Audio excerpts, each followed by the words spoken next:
is a cow. Nico is available as well.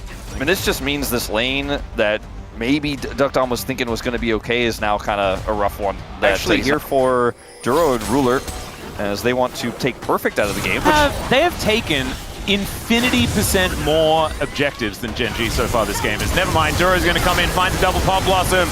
Duckdom is able to get some shots off, but that is still first blood onto the enemy jungle. Immediately answered there as BDD does get a kill, but down goes Way at the same time, and Gen.G going to alleviate that whole issue when it comes to the feats of strength things, as not quite the skill there. Like his only item was Steel Cap. So this whole fight to me is about the fact that Perfect is dead.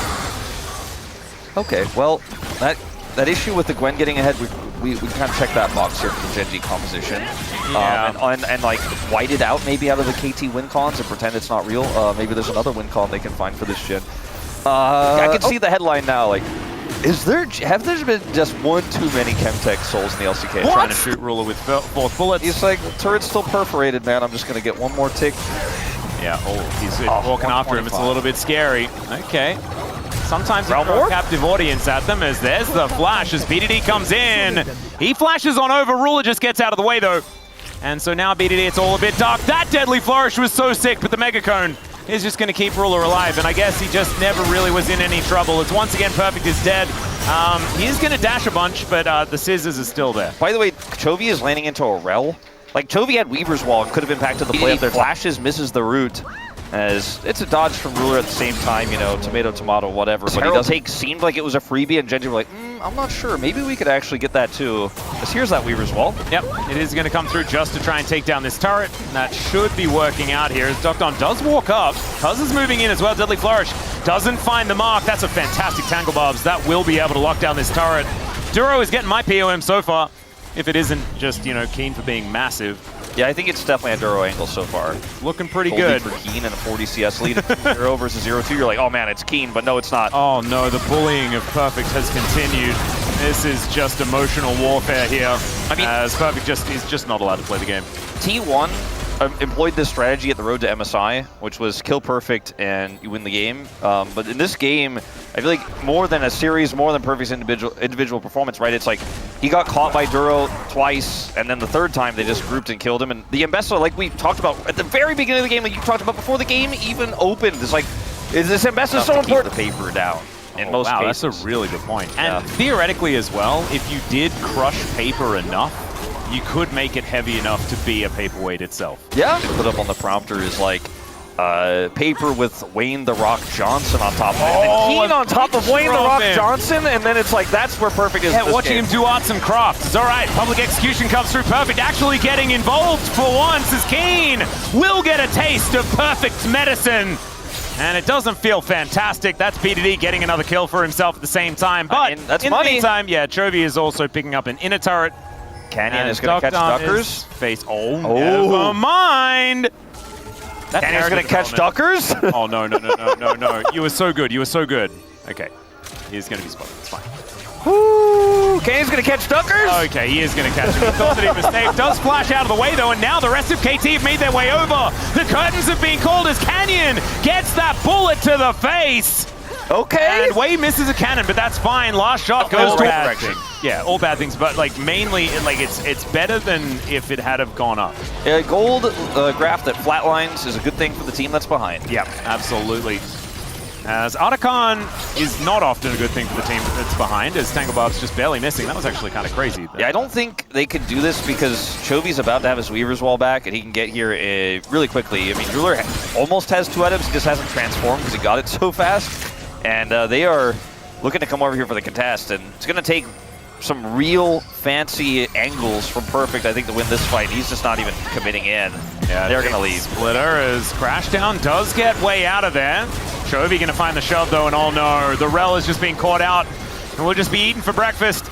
Keen coming on over trying to kill this ward. Perfect is just teleported in, but it's a 4v5. Realm Warp to try and get KT out of there. They do, all 4 of them make it to relative safety, take a phosphorus bomb, but this is just going to be them giving over the Artican. There's no good news. The problem, I think the problem for KT in this moment is Duckdom will try to annoy them. If this steal comes through, that would be funny. It won't happen. But I think the problem for KT on the initial setup is if you don't... Yeah, I just don't... This Otacon 4v5 that was just a missed opportunity, but now Duro is taking a little bit of damage here. Wei coming on over with that Shattering Strike, but Shape Splitter is one heck of an ability, again, which is now up and available, and they do have control of the area. Duro trying to get himself out. The flash forward from BDD to try and lock him down. Public execution is enough to finish him off, and now Keen is in amongst it, and maybe that's the way he likes it. Down goes Wei, and now the cease and desist comes through. Cuz ain't tanking anything, as at least BDD gets one back on the back end of that play, but still, they're not taking a dragon off this one, and it is just BDD against the world. He's going to get Weaver's walled in. Here's the world, by the way. Yeah. It's got a lot of rocks.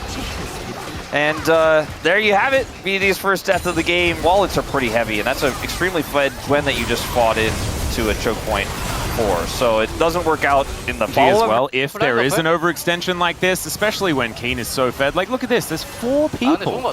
And he has W, so he just missed and like takes not even like 10% of his health bar, it feels like.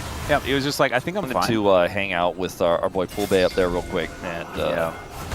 All right, there's a Seismic Shove. Perfect going to lose half of his health bar just from that alone. Deadly Flourish is going to be the answer here, though, as now Cuz is going to turn up. Pop Blossom going wide, does get the flash out as a cease and desist from Canyon. Looks almost suicidal, but Keen makes his way in, and BDD is getting cut down, but loads of flashes going to be utilized. The Talia has fallen, and Keen now frontlining, but no one else is there to help out. And KT! They just take both solo laners with no response from Gen.G. On this buy, but it's a one-way ticket if he is going to steal. Gen.G have to somehow poke through this, but I think this is just gone. Well, let's see whether they can actually get in there and make this one a 50-50, because Ruler's got a lot of poke. The turn is going to come through. The pillar is fantastic. Wei finding some CC. As now, Perfect trying to get himself out of there. Ruler is just doing so much damage. Wei is dead as an afterthought, and KT... Yeah, an optimistic Baron. I actually thought the crash down the turn was really awkward, and then Chovy shows up. Like, if you're just a little bit faster before that Talia shows up, maybe you could do it, but like, of course, completely a wash here for Gen.G, and then Keen's like, all right, I did it once, I'll do it again. Not quite enough resistances this time. Yeah, Gen.G, off the back of this, will be able to pick themselves up the Baron. And so, yeah, the good news for KT is swiftly eradicated. The Realm Warp there from BDD was actually so cute around this this last fight. For them, they're kind of just going, well, we've got all 3 lanes pushing. The only way we lose this game is if we try to hard push a little bit too far like we did last time. And still wanting to try and utilize this last 20 seconds. As Duro won't be finding anyone there with the Blooming Burst. As Gen.G will be able to get this wave, at least, to test KT. Chovy does have a nice angle here. Yeah, Weaver's Wall is just going to bring them all out of the way. Seismic Shove is going to go wide, but look at that turret. Well, I mean, you can't because it's gone in an instant. Blink of an eye, and it does go down. And they just take the... I mean, they're just going to take this inner turret because there's no one here. I don't think they should commit Chovy's ult for it, but they don't have to. And so he's just going to walk over here with big 4th item. Oh, Duro, he finds both carries even after the flash. Cease and desist comes in. Down goes Doctom immediately. The Nico is going to fall, and at least they get... No, they're not going to get beat. Oh, there it is. Down he goes. A double kill for Keen as Chovy's throwing rocks around. Perfect does have to flash. As BDD gets a Void Staff from the grave that he might be able to use in Game 2, because I think it's likely that this one is just over. Flash out from Cuz, and he just gets Phosphorus bombed to the face. That Infinity Edge is working real well here for Ruler as he finds a double kill. And Gen.G collect the ace, and they will win this game. And guys, it wasn't close. It was not close, not even for a moment. There was like one hiccup on the top side, but otherwise, start to finish, Gen.G dominant.